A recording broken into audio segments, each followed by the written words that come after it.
ইমাম হোসেন বলছেন, ও আমার চাহানেওয়ালা আশিকেরা, তোমরা কেন বুঝছো না আমার কথা, কেন মানছো না, তোমরা কেন যেতে রাজি হচ্ছ না? তো বলেছিল, হুজুর আমরা যাব না, জীবন দিতে হয় দিব, কিন্তু আমরা যেতে পারবো না। ইমাম হোসেন সে সময় বলেছিলেন যে এরা তো আমার বড় চাহানেওয়ালা আছে, এরা যাবে না।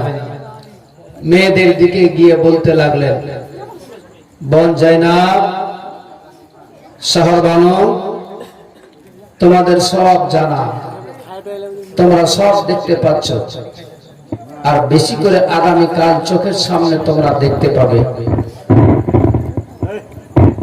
তাই আমি বলতে চাই তোমাদেরকে যে তোমরা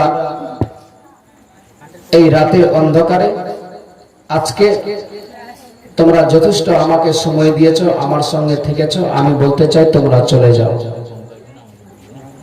কেউ তো রাজি নয়। ইমাম হোসেন উদ্দেশ্য করে শহরবানুকে বলছে, শহরবানু রে, তুমি হচ্ছ নওশোয়া বাদশার পতি, বাদশার মেয়ে, সোনার চামচে সোনার প্লেটে তোমার খাবার খেয়ে অভ্যাস আছে, কিন্তু ইমাম হোসেনের সঙ্গে বিয়ে হওয়ার পর থেকে ইমাম হোসেনের ছোঁয়াতে তুমি সাধারণ পরিবারের মেয়ের মতো চলতে লাগলে। তুমি আমার সঙ্গে চলে তুমি আমাকে এত খুশি করেছো, আমি তোমার প্রতি এত আনন্দিত আছি, তোমাকে অসংখ্য ধন্যবাদ জানাই। তবে আমি নিজে হোসেন তোমাকে মন থেকে করে দিয়েছি ক্ষমা, চিন্তার কোনো কারণ না, তুমি চলে যাও নিজের বাপদাদার দেশে, তোমার এখনো যৌবন আছে, তুমি মনে হতে গেলে তুমি দ্বিতীয় বিয়ে করতে পারো। শহরবানু সে সময় বলেছিল, হুজুর আমাকে জান্নাতের গেট থেকে এভাবে ধাক্কা দিয়ে পাঠিয়ে দিয়েন না, বলুন সুবহানাল্লাহ। শহরবানু বলছে, হুজুর এভাবে আমাকে জান্নাতের গেট থেকে ধাক্কা দিয়ে দিয়েন না। ইমাম হোসেন বলেছিল, কেন, কি বলতে চাচ্ছ তুমি? বলে, হুজুর আগামীকাল আপনি শহীদ হয়ে যাবেন, আমি থাকবো না। হাসরের ময়দানে নবী মুস্তাফা থাকবে, মা ফাতেমা খাতুনে জান্নাত থাকবে, হযরতে আলী শেরে খোদা থাকবে, একেবারে সবাই দাঁড়িয়ে থাকবে, আমাকে জিজ্ঞেস করা হবে, ও শহরবানু, আমার হোসেন যখন কারবালার সরজমিনে বিপদে পড়েছিল তখন তুমি কি দিয়ে সাহায্য করেছিলে?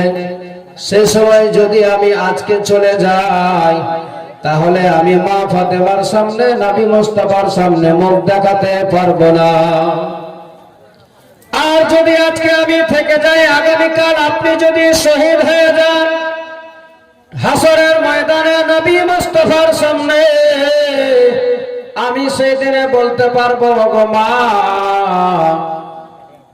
ইয়া রাসূলুল্লাহ, ইয়া হাবিবাল্লাহ, নবী গো, আপনার দ্বীনের খাতিরে ইসলামকে টিকিয়ে রাখার জন্য, আপনার উম্মত উম্মতিদেরকে সব সুপথ দেখার জন্য আমার স্বামী কারবালার সরজমিনে শহীদ হয়ে গিয়েছে। দেখুন না ইয়া রাসূলুল্লাহ, আজকে আমি তার রক্ত মাখা জামা নিয়ে দাঁড়িয়ে আছি। আমার মাথার পর স্বামী আপনি করবেন না বাধা আমাকে, কারণ এতদিন জীবনে আমি কোনোদিন আপনার সামনে কিছু চাইনি। আজকে একটাই আমার আবেদন, আমাকে এই জায়গা থেকে ফেরত যেতে বলবেন না স্বামী গো।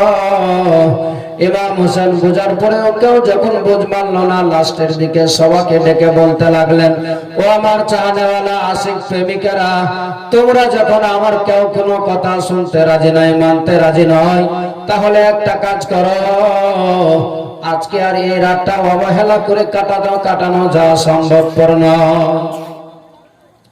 ইমাম হোসেন রাদিয়াল্লাহু তাআলা আনহু এভাবে শুধু কথাই বলছে, আর হঠাৎ করে রাতের অন্ধকারে হইচই আরম্ভ শুরু হয়ে গেল। কেউ বলে ধরো, কেউ বলে মারো। ইমাম হোসেন বলতে লাগলেন, ও আব্বাস, দেখো তো কে কি জানো এক্ষুনি যুদ্ধের জন্য কোনো কথা বলতে চাই নাকি, মারো ধরো কাটো, এসব তো কথা থেকে পাওয়া যায়।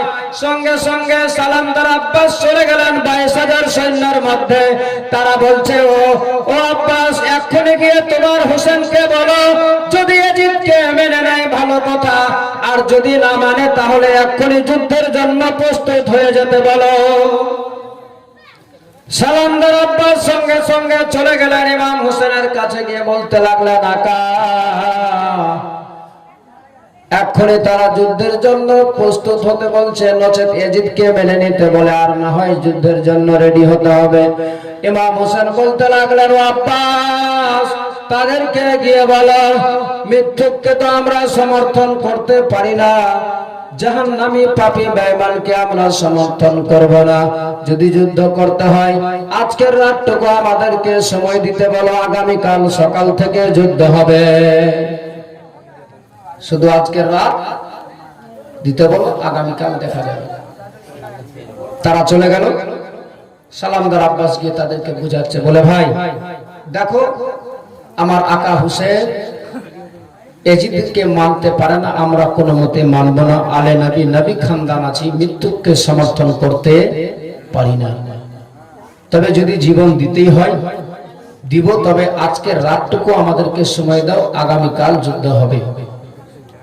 এদের মধ্যে থেকে কিছু লোক বলছে, একটাই তো রাত, এই রাতটুকু তো 7-8টা ঘন্টা, ঠিক আছে, সকালবেলা দেখা যাবে। ইমাম হোসেনের কাছে সালামদার আব্বাস এসে বলতে লাগলেন, হুজুর, রাত্রির সময় দিয়ে দিয়েছে। ইমাম হোসেন বলছে, শোনো, এই রাতটুকু কিসের জন্য চেয়েছিলেন? গল্প গুজব করবেন বলে না। ইমাম হোসেন বলছেন, ও আমার সাথী বন্ধুরা, শোনো, জীবনের শেষ রাত এটা হচ্ছে আমাদের, আগামীতে আর আমরা জীবনে কোনো এই রাত্রির মুখ দেখতে পাবো না। অতএব এই সময়টুকু আমাদের ফালতু বরবাদ করে হবে না। যে যত পারো খোদাকে রাজি করার জন্য ইবাদত করে নাও, নামাজ পড়ো, কোরআন তেলাওয়াত করো। বেটা ছেলেরা একদিকে কোরআন তেলাওয়াত করছে, খিমার মধ্যে বসে কেউ নামাজ পড়ছে, মা শহর বানু কোরআন তেলাওয়াত করছে, জায়নাব পড়ছে, সবাই পড়ছে। ইমাম হোসেন সবার ঘরে ঘরে গিয়ে খিমার মধ্যে আবার দেখছে যে কারা পড়ে, কেউ বসে আছে নাকি। কারণ এই জন্যই দেখছিলেন যে এমনিতেই গত 2 দিন গত হয়ে গিয়েছে, তৃতীয় রাত্রি যাচ্ছে, তাদের জন্য দানা পানি সব বন্ধ হয়ে গেছে, ভুকা পিয়াসে এমনি ক্লান্ত হয়ে পড়েছে। কতক্ষণ মানুষ সবুর ধরে ধৈর্য ধরে থাকতে পারে? তবুও ইমাম হোসেন চাচ্ছে যে না, এই রাতটুকু কোনো মতেই বরবাদ করা যাবে না, পড়তে হবে, কারণ আর তো রাত পাওয়া যাবে না। ইমাম হোসেন তো ভালোভাবে বুঝতে পারছে, যার ফলে সবার খিমার মধ্যে গিয়ে দেখছেন, তার মধ্যে থেকে শহর বানুর গেটে চাদরটুকু শুধু পর্দাটা হটাবে, তার আগে দেখতে পাচ্ছে দরওয়াজার সামনে ইমাম হোসেনের বেটি সকিনা, যার বয়স ছিল মাত্র 4 বছর। কত বছর? 4 বছর। আবার কেউ বলে 7 বছর, কোন কিতাবে পাওয়া যায় 7 বছর। এই সকিনা দাঁড়িয়ে গেলেন ইমাম হোসেনের সামনে। ইমাম হোসেন বলছেন, মা, কেন তোমার চোখে পানি, কি হয়েছে মা? কারণ ইমাম হোসেনের এই সকিনা, এই যে মেয়েটা ছিল, এত প্যারি ছিল যে রাত্রি বেলায় কোনো দিন কিতাবের মধ্যে তাফসীর লিখছেন মুফাসসির ইকরাম, যে কোনোদিন ইমাম হোসেন নিজের সিনার মধ্যে বুকে না নিয়ে সকিনাকে ঘুমায়নি। বলুন সুবহানাল্লাহ। এই সকিনা দাঁড়িয়ে বলছেন, আব্বা, আজকে সবাই কোরআন তেলাওয়াত করছে, আমি কি করতে পাবো না? ইমাম হোসেন এই কথা শোনার সঙ্গে সঙ্গে সহ্য করতে পারেনি, চোখ দিয়ে টস টস করে পানি বেরিয়ে যাচ্ছে। সকিনাকে নিয়ে বসে গেলেন খিমার মধ্যে, পানিও নাই যে উজু করাবে, মাটি দিয়ে তায়াম্মুম করিয়ে কোরআন শরীফ পড়াতে শুরু করেছে। আউযুবিল্লাহ বিসমিল্লাহ পড়াচ্ছে, সূরা ফাতিহা পড়াতে পড়াতে ইমাম হোসেনের চোখ দিয়ে পানি বেরিয়ে আসছে।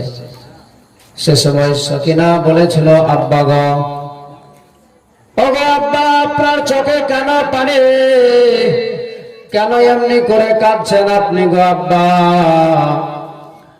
কেন হঠাৎ করে কোরআন তেলাওয়াত করাতে আমাকে শিকার জন্য এখন বসালে? সূরা ফাতিহা পড়তে আছি, তাতে কেন আপনার চোখে পানি? ইমাম হোসেন বলেছিলেন, মা আজ আমি তোমাকে কোরআন তেলাওয়াত করাতে শুরু করালাম গো মা, শেষ কার কাছে হবে আমার নাই জানা। তুমি শেষ করতে পাবে কিনা সেটাও আমার নাই জানা গো মা। আজকে তোমাকে এইটুকু পড়ালাম, বাকিগুলো কিভাবে পড়বে আমার তো নাই জানা গো মা, তুমি কার কাছে গিয়ে জানবে? ইমাম হোসেন সব বুঝে গিয়েছিল, সবকিছুই জানা ছিল, শুধুমাত্র মেয়েকে সান্ত্বনা দিচ্ছিল। কারণ জানে আমার এই বেটি সকিনাও সহ্য করতে পারবে না। আমার বডিটাকে যখন খিমার মধ্যে নিয়ে আসা হবে, সেই সময় আমার মেয়ে ছটফট করে দুনিয়া ছেড়ে সে বিদায় নেবে। এই সকিনার ব্যাপারে তবুও আমার হোসেন বলে, মা তোমাকে আমি কোরআন তেলাওয়াত করতে শিখা শুরু করালাম গো মা, তবে শেষ কে করবে আল্লাহ ভালো জানে। ইমাম হোসেন এইভাবে বলে সটে বলে বাবা বুঝিয়ে দিলেন নিজের বেটি সকিনাকে। খিমার মধ্যে ঢুকছে, পর্দা টেনে দেখতে পাচ্ছে মা শহর বানু কোরআন তেলাওয়াত করতে করতে এমনিতেই 3 দিন ধরে না খেয়ে, কোনো পেটে দানা নাই, পানি নাই, যার ফলে এমনিতেই ক্লান্ত হয়ে পড়েছে, একটু তন্দ্রা চলে এসেছে, চোখ বন্ধ হয়ে গিয়েছে। সে সময় হঠাৎ করে স্বপ্ন জাগে, যেন দেখতে পাচ্ছে আমার আপনার নবীর বেটি মা ফাতেমা খাতুনে জান্নাতকে কারবালার সরজমিনে নিজের আঁচল দিয়ে ঝাড়ু লাগাচ্ছে। আমার নবীর বেটি মা ফাতেমার ঝাড়ু লাগা দেখে এই শহর বানু বলেছিল, মা তুমি কে গো মা? এই কারবালার সরজমিনে কেন এমনি করে ঝাড়ু দিচ্ছ গো মা? সে সময় বলেছিল শহর বানুকে বলে, মা ও শহর বানু রে, তুমি আমারে চিনতে পারলে না রে মা। আজ আমি হচ্ছি এই জায়গাতে কেন এসেছি সেও তোমার নাই জানা। বলে, মা আমি তো চিনতে পারলাম না, তোমাকে কে গো মা তুমি? বলে, আমি হচ্ছি হুসেনের মা, তোমার শাশুড়ি মা, আমার নাম ফাতেমা। কেন মা এই কারবালার সরজমিনে কেন তুমি রুহানি সুরত নিয়ে এসে পৌঁছেছ? বলে, গো মা আমার ছেলে আগামীকাল শুক্রবারের দিনে আমার কলেজার টুকরা হোসেন এই জায়গাতে 72 খানা তীরের আঘাতে 82 খানা তীরের আঘাতকে সহ্য করতে না পেরে ঘর থেকে যখন মাটিতে পড়ে যাবে, সেই সময় আমার হোসেনকে যেন দ্বিতীয়বার যেন কোনো পাথর কোনো কাটা না লেগে যায়, যার ফলে আমি তার মা মদিনা থেকে এসে এই কারবালাতে ঝাড়ু লাগাচ্ছি। ইমাম হোসেন, এই ইমাম হোসেনের স্ত্রী শহর বানু শুনে হঠাৎ করে চোখ খুলে গেল। চোখ খোলার সঙ্গে সঙ্গে ঘর থেকে বেরিয়ে ইমাম হোসেনের কাছে চলে গেল। ইমাম হোসেনের কানে কানে মুখ লাগিয়ে বলতে লাগলো, আকা আজকে আমি একটু কোরআন তেলাওয়াত করতে করতে হুজুর আমার চোখগুলো বন্ধ হয়ে গিয়েছিল, আমার তন্দ্রা চলে এসেছিল। সেই সময় দেখতে পাচ্ছি যেন আমার শাশুড়ি মা, তোমার মা বিশ্ব জননী মা ফাতেমা মদিনা থেকে এসে পৌঁছেছে কারবালাতে। আমি জিজ্ঞেস করলাম, কেন মা এই জায়গাতে তুমি? বলছে, আগামীকাল আমার ছেলে এই জায়গাতে শহীদ হয়ে পড়ে থাকবে, যার ফলে আমি ঝাড়ু দিয়ে এখন এই নোংরা গুলো পাথর কাটা গুলো সব সরিয়ে দিচ্ছি, পরিষ্কার পরিচ্ছন্ন করে দিচ্ছি। আমার হোসেনের সামনে যেমনি এই কথা বলেছে, শহর বানুকে সে সময় বলেছিলেন, ও শহর বানু রে, যা যা তুমি দেখলে স্বপ্নে সমস্ত কিছু আগামীকাল দেখতে পাবে নিজের চোখ দ্বারা সকাল বেলাতে। ও শহর বানু রে, একটাও মিথ্যা নয়, কারণ যে যে দেখেছ সমস্ত কিছু তোমাদের চোখের সামনে দেখতে পাবে, বুঝতে পারবে, তোমরা চোখে দেখতে পাবে। তবে একটা কথা বলি শহর বানু, আগামীকাল যা ঘটবে সমস্ত কিছু দেখে ধৈর্য ধরে সবুর করে থেকে যাবে, তোমরা কাটাকাটি করবে না। কারণ আলী নবী, নবী খানদানকে দেখে সারা পৃথিবীর মানুষ শিক্ষা পেয়ে যাবে। ও শহর বানু রে, আমার শহীদের পরে তোমারও শান্তি পাবে সেটা নয়, আমার শহীদের পরে তোমাদের প্রতি অনেক জুলুম অত্যাচার হবে। তোমাদেরকে এই কারবালা থেকে নিয়ে যাওয়া হবে ইয়াজিদের দরবারে। সেই জায়গাতে তোমাদেরকে ইয়াজিদের দরবারে নানা ধরনের শাস্তি দেওয়া হবে। তোমাদের প্রতি অনেক জুলুম অত্যাচার হবে। তোমরা সহ্য করে ধৈর্য ধরে সবুর করে থাকবে। আল্লাহ তাআলা এই জন্যই আমাদেরকে পৃথিবীর বুকে পাঠিয়েছে। সর্বানু চিন্তা করবে না, তবে আমাদের শুধু একটাই রাস্তা আছে, যেটা হচ্ছে ধৈর্য সবুর ছাড়া আর অন্য কোনো রাস্তা নাই। অতএব যা ঘটার আগামীকাল সব দেখতে পাবে চোখের সামনে। গজল তো অনেক আছে, গজল বলতে আপনি শুনলাম নাকি গজল অনেক শুনেছেন, আপনারা শুনেছেন না? হ্যাঁ, অতএব আজ আমি আর গজল বলবো, শুধু খালি জীবনী বলবো, ঠিক হবে তো? তবে যখন দরকার লাগবে একটু করে বলবো, হালকা করে ইশারা দিব, অসুবিধা নাই। হ্যাঁ, না হলে ঘুম লেগে যাবে, আর ঘুম লেগে গেলে হ্যাঁ, এই যে পুরানা গজল নিয়ে মাথায় আছে, আসরার রাতের বেলায় শহর বানু স্বপ্নে দেখে, গভীর রাতে মা ফাতেমা ঝাড়ু দিচ্ছেন আপন হাতে, বানু পরিচয় চান, বানু পরিচয় চান ওই রাতের বেলায় শহর বানু স্বপ্নে দেখে, গভীর রাতে মা ফাতেমা ঝাড়ু দিচ্ছেন আপন হাতে, বানু পরিচয় চান ওই রাতের বেলায় শহর বানু স্বপ্নে দেখে। আরো আছে, শোনাবো ইনশাআল্লাহ। তবে শুনো, ইমাম হোসেন নিজের পরিবারদেরকে বলছে যে তোমরা চিন্তা করো না, তবে আর রাত নাই, রাত শেষ হয়ে গেল, আজানের সময় হয়ে গেল। জয়নাল আবেদিনকে বলছে, বেটা আজান দাও। ফজরের আজান হয়ে গেল, নামাজ আদায় করতে যাবে। সেই সময় ওই জালিমেরা বেঈমানেরা বলছে, এখনই আমাদের সুযোগ আছে, আমরা হামলা চালিয়ে দাও। বেরাদার বন্ধুগণ, বাবা ভাই ও মায়েরা, মন দিয়ে শুনুন। মা ফজরের নামাজ পড়তে যাচ্ছে সপরিবার মিলে, সেই মুহূর্তে বেঈমানেরা আক্রমণ চালাতে শুরু করে দিল। তীর বললাম ফারসা নিয়ে এসে চতুর্দিক দিয়ে ঘেরাও করে নিয়েছে। সেই সময় ইমাম হোসেনের আশিক প্রেমিক যারা ছিল চতুর্দিক দিয়ে ঘেরাও করে নিল। বলে, আপনারা নামাজ আদায় করেন, যতক্ষণ পর্যন্ত আপনাদের নামাজ না কমপ্লিট হবে আমরা দাঁড়িয়ে থাকবো ঢাল হয়ে। যদি নিজের জীবন চলে যায় একা জীবন দিয়ে দিব, কিন্তু আপনাদের নামাজ অসুবিধা, নামাজে অসুবিধা আসতে দিব না। ব্রাদার বন্ধুগণ, বাবা ভাই, ইমাম হোসেন রাদিয়াল্লাহু তাআলা আনহু সে সময় নামাজ কমপ্লিট করে নিলেন। ইমাম হোসেনের চাহনেওয়ালা অনেক যারা ছিল তাদের মধ্যে থেকে অনেক আঘাত পেয়েছে, তাদের রক্তে রক্তাক্ত হয়ে গিয়েছে। ইমাম হোসেন বলতে লাগলেন, তারা শুনবে না, এই জাহান্নামী বেঈমানদের মনে কোনো মায়া নাই, দয়া নাই, তাদের অন্তরটা কালি কয়লা হয়ে গিয়েছে, পাথর হয়ে গিয়েছে। এখন আর তারা কোনো কথা শুনবে না, এখন তারা কোনো কথা মানবে না। একটাই রাস্তা রয়ে আছে, তাদের সঙ্গে শুধু করতে হবে আমাদেরকে মোকাবিলা। ইমাম হোসেন বলতে লাগলেন, এই ভোরের টাইমে সূর্য উদয় হওয়ার আগে একটা খেমার পিছন দিকে লম্বা করে গর্ত খনন করে দাও, কারণ আমাদের ফ্যামিলিতে অনেক ছোট্ট ছোট্ট বাচ্চারা রয়েছে। পিছন দিক থেকে এই বেঈমানেরা জাহান্নামী লালচি কুকুর, এরা যদি কোনো রকম যদি হয়তো উল্টো আক্রমণ চালিয়ে দেয়, তাহলে আমাদের ছোট্ট ছোট্ট বাচ্চারা বিপদে পড়ে যাবে।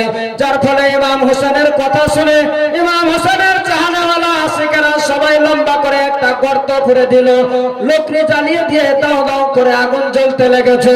ইমাম হোসেন রাদিয়াল্লাহু তাআলা আনহু ঘোড়ার উপর চেপে চলে গেলেন কারবালার সরজমিনে। কারবালার সরজমিনে গিয়ে বলছেন, ও 22,000 সৈন্যের লোকেরা, একটা কথা বলো তো, আজ আমি তোমাদের কাছে কয়েকটা কথা বলতে চাই।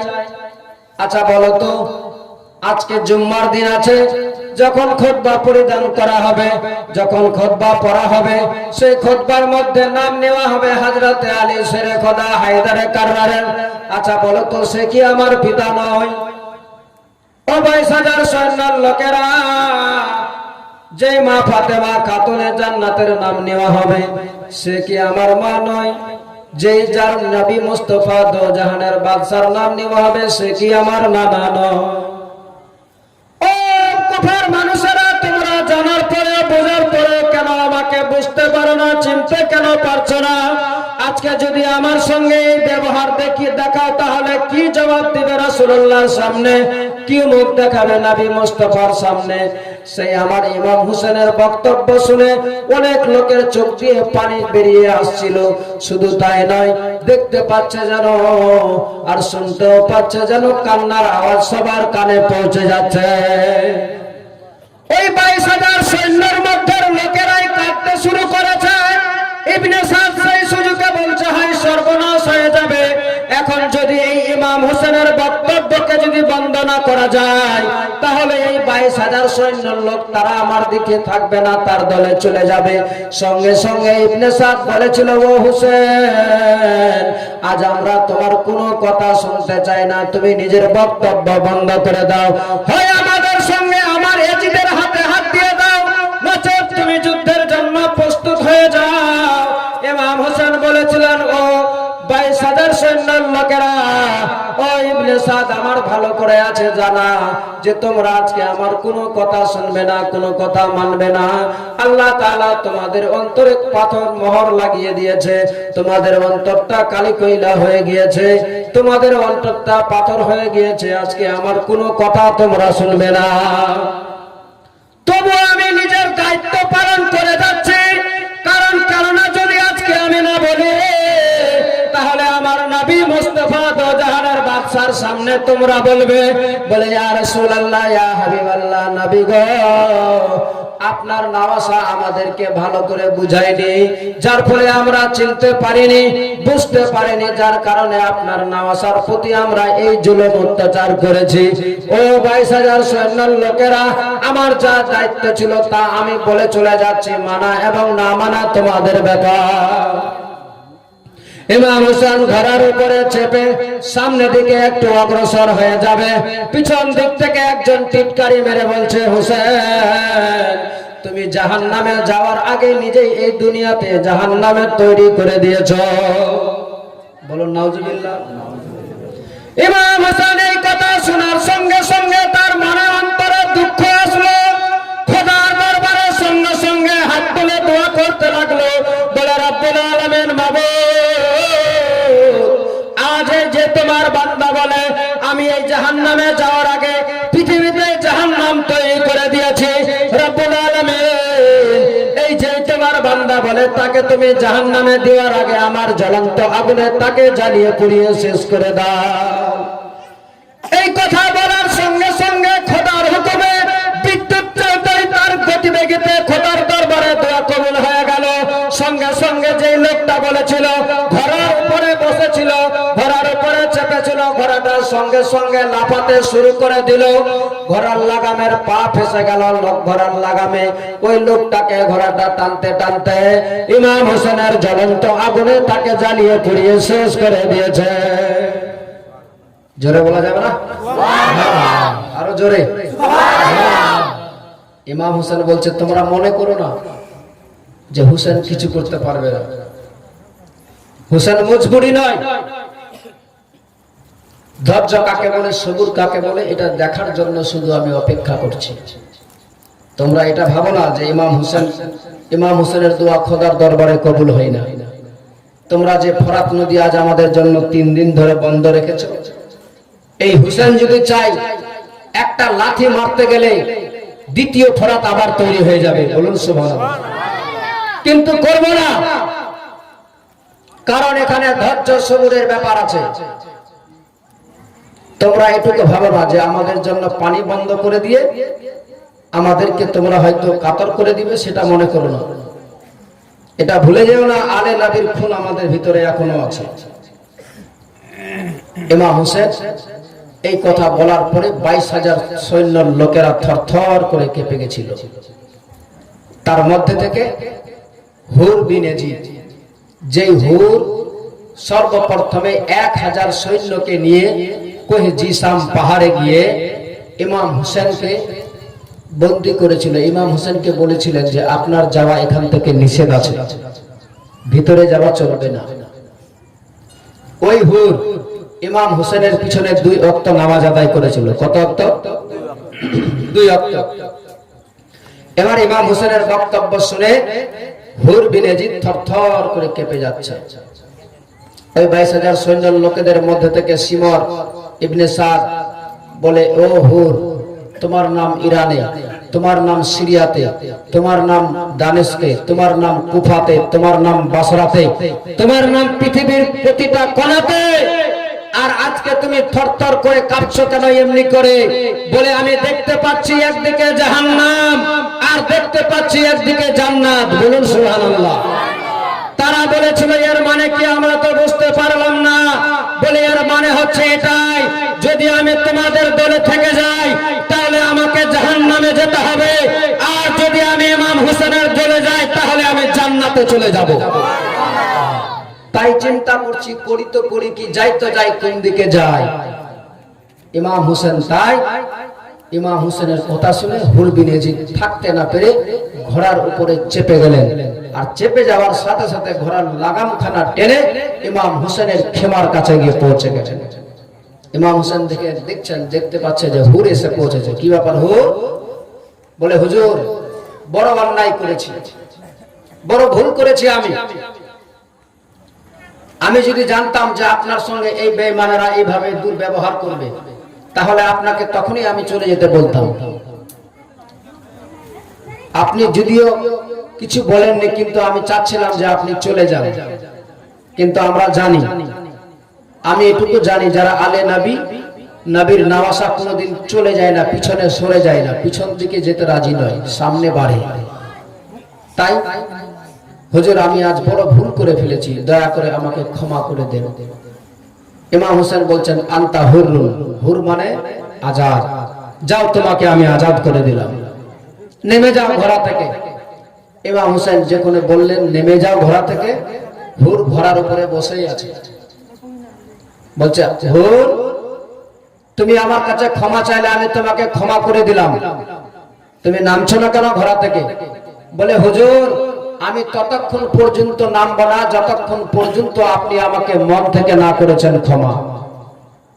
ইমাম হোসেন বলছেন যে কিভাবে ক্ষমা করতে গেলে তুমি বুঝতে পারবে যে মন থেকে ক্ষমা করেছি? বলে হুজুর, সর্বপ্রথমে 1000 সৈন্যকে নিয়ে গিয়ে কোহে জিসাম পাহাড়ে আমি আপনাকে আটক করেছিলাম, বন্দী করেছিলাম। আমি আজ দেখতে চাই, যদি সত্যিকারী বাস্তবে আপনি আমাকে ক্ষমা করে দিয়েছেন, তাহলে আমি আপনার কাছে আমার একটাই আবেদন, সর্বপ্রথমে কারবালার সরজমিনে আপনি আমাকে দান করে দেন, বলুন সুবহানাল্লাহ। কেমন চাহনেওয়ালা ছিল! বলে হুজুর, আমি তখন বুঝতে পারবো যে আপনি আমাকে অন্তর থেকে করেছেন ক্ষমা, যদি আপনি আমাকে কারবালার মতো সরজমিনে করে দেন রাওয়ানা। ইমাম হোসেন বুঝে গিয়েছেন যে তার ভিতরে, তার অন্তরে ইমানের জোশ ধাক্কা দিয়েছে, ইমানের জোশ তার ভিতরে এমন একটা জোশ উঠেছে, সে যতক্ষণ পর্যন্ত কারবালার সরজমিনে যাবে না ক্ষান্ত হবে না। ইমাম হোসেন বললেন, যাও, যখন তোমার এত মনের আশা, মনের বাসনা, মনের কামনা, যাও, তোমার জন্য আমি তোমাকে পাঠিয়ে দিলাম, বিদায় করে দিলাম, তোমাকে করে দিলাম ক্ষমা, চলে যাও কারবালায়। হুর বিন ইয়াজিদ চলে গেলেন কারবালার সরজমিনে। কারবালার সরজমিনে যাওয়ার সাথে সাথে 22,000 সৈন্যের লোকেরা একদিকে, কে আসবে ইমাম হোসেনের সঙ্গে? এই কি হলো, হুর বিন ইয়াজিদের সঙ্গে। এত বড় নামি দামি যোদ্ধা, এর সঙ্গে মোকাবেলা করতে আসতেই চাই না কেউ। লাস্টের দিকে তবু শেষ মুহূর্তে নিজেই হুর বিন ইয়াজিদ ঢুকে গেলেন, কচু কাটার মতো একদিক থেকে সাফ করে চলে যাচ্ছেন, এক প্রান্ত থেকে আর এক প্রান্তে পৌঁছায়। কিন্তু একটা লোক আর একদিকে 22,000 কত মোকাবেলা করবে তাদের সঙ্গে। লাস্ট অব্দি জালিমেরা, এই বেঈমানেরা চতুর্দিক দিয়ে হুর বিন ইয়াজিদকে ঘেরাও করে লাস্টের দিকে তাকেও দুনিয়া থেকে বিদায় করে দিল। এমন জোরে তারা বর্ষা মারলো, বল্লম মারলো, যার ফলে হুর বিন ইয়াজিদ দুনিয়া থেকে বিদায় নিয়ে চলে গেল। সকলে মিলে বলুন ইন্না লিল্লাহি ওয়া ইন্না ইলাইহি রাজিউন। হুর বিন ইয়াজিদ বিদায় নিয়ে গেলে সঙ্গে সঙ্গে ইমাম হোসেন হুর বিন ইয়াজিদকে ওই কারবালা থেকে, কারবালার সরজমিন থেকে তুলে নিয়ে চলে আসলেন খেমাতে। এভাবে ইমাম হোসেনের সাথী বন্ধুরা একেবারে দিকে যাচ্ছে সবাই কারবালার সরজমিনে। যারাই যাচ্ছে কেউ আর খালি এভাবে ফেরত আসছে না। যারাই যাচ্ছে তাদেরকে দুনিয়া ছেড়ে বিদায় হয়ে চলে যেতে হচ্ছে। শুধু যে ইমাম হোসেনকে বডি, তার দেহটাকে নিয়ে আসতে হচ্ছে খেমার মতো জায়গাতে। ইমাম হোসেন 3 দিন ধরে না খেয়ে ভুকা প্যাসা অনাহারে, তারপরেও সারাটা দিনে 72 জন 82 জনাকে শুধু কারবালা থেকে খেমাই বডিগুলোকে নিয়ে আসতে হয়েছে বয়ে বয়ে। তবুও ইমাম হোসেন ভেঙে পড়েননি, পাহাড়ের মতো শক্ত মজবুত হয়েছিল। ইমাম হোসেন রাদিয়াল্লাহু তাআলা আনহু সবসময় চাচ্ছিলেন যে আমি আগে চলে গেলে সব শান্তি হয়ে যাবে, আমি গেলে যুদ্ধ সমাপ্ত হয়ে যাবে, আর কারো দরকার পড়বে না। কিন্তু দেখুন না, ইমাম হোসেনকে যেতেই দিচ্ছে না। তারা চাচ্ছে যে হুজুর আমরা থাকতে আপনি যাবেন, এটা কখনো হতে পারে না। সে সময় শেষ মুহূর্তে যেই জাইনাব, যার নাম ছিল জাইনাব, যেই জাইনাবকে আগেই বলে দিয়েছিল, জাইনাব রে, একটা দিন এমন আসবে সমস্ত দায়িত্ব তোমাকে নিতে হবে, আর এই কুফা থেকে, কারবালা থেকে যেতে হবে এজিদের দরবারে, এজিদের দরবার থেকে যেতে হবে আবার তোমরা যাবে সোনার মদিনাতে। সমস্ত দায়িত্ব তোমাকে নিতে হবে, সবুর করে ধৈর্য ধরে। এই নারীদের